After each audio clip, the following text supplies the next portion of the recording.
The second thing that he tells them, the boy and I are going to go worship. Everybody shout worship. Worship. Shout it again, worship. Worship. You don't have to answer this audibly. But what is, when I say worship, your visual? What is your picture? I'm just being honest with you, I'm a little biased, but when I think about worship, I see the stage at the church I pastor in Orlando, Florida.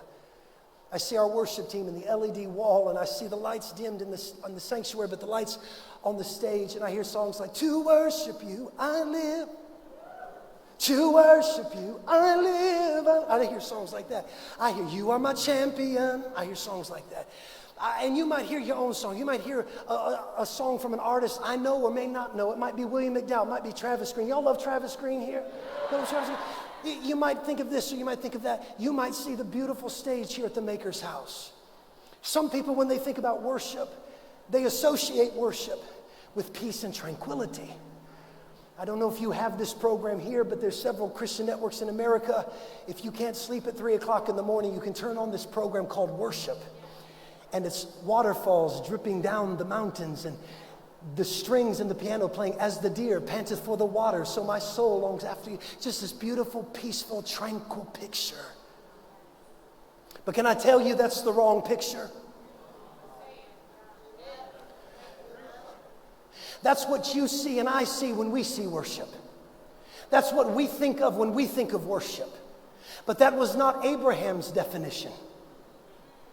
Abraham's definition of worship, I don't know if anyone will shout here. His version of worship was death. This is where I want to stay. My question to you tonight, since when did worship become synonymous with self-gratification? It's quiet in here. Since when did worship become synonymous with self-gratification instead of its original intention, which is self-sacrifice? When, and I'm not being critical, I'm trying to adjust you. But when we define to someone a moment we had in worship, a worship experience, most often we relay that to them. That experience has some association with a feeling and an emotion, a sensation, a tear, a hand that we lift, an explosion in our heart. It has something to do with our feelings and our emotions. Since when did worship become about us?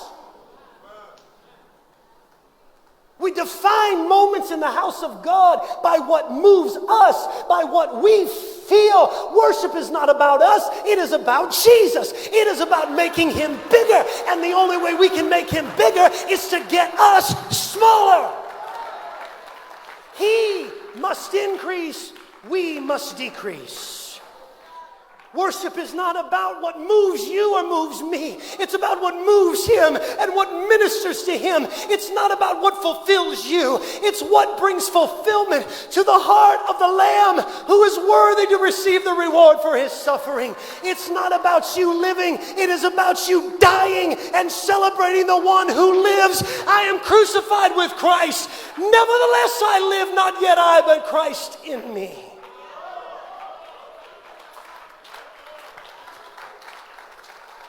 Worship is not synonymous with self-gratification. It's synonymous with self-sacrifice. So when the music's playing and the lights are swinging and the singers are singing, you, my brother and my sister, ought to be dying to your will, to your way, to your agenda. Because when you die, he begins to live through you. This Jesus that is the same yesterday, today, and forever. It's not about us, it's all about him. The third thing he says, I'm coming there. The third thing he says, watch this.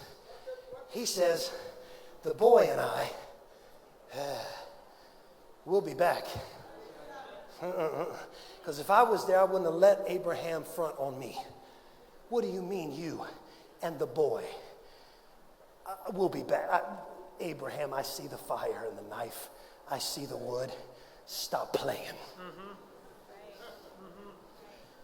Are you delusional, Abraham? Are you deceiving me? I know what's going on. I know what firewood and a knife means. Somebody's going to die, and it ain't going to be you. It's going to be the boy. And you're trying to tell us you and the boy will be back. Oh, you don't want Isaac to figure it out. Okay, gotcha. Okay, Abraham, you and Isaac. We'll see in a little bit. Peace. Okay. Yeah. Look, Abraham was not delusional, and Abraham was not deceived. Abraham had a revelation.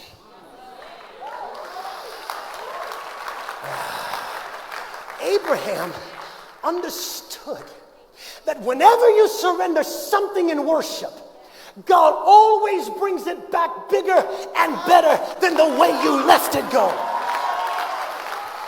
Watch this. Abraham takes Isaac, a son, one son, puts him on the altar. But when he pulled him off, he became the firstborn amongst many brethren. When Abraham puts Isaac on the altar, Abraham himself is a father of one. But when he pulls him off the altar, he is a father of many. I'm trying to tell you that the key to your multiplication is not in how you look. It is not in how you act. It is in how you worship and how much you are willing to put on the key to multiplication always has been and always will be worship. Now be seated. I'm trying to get you to my point.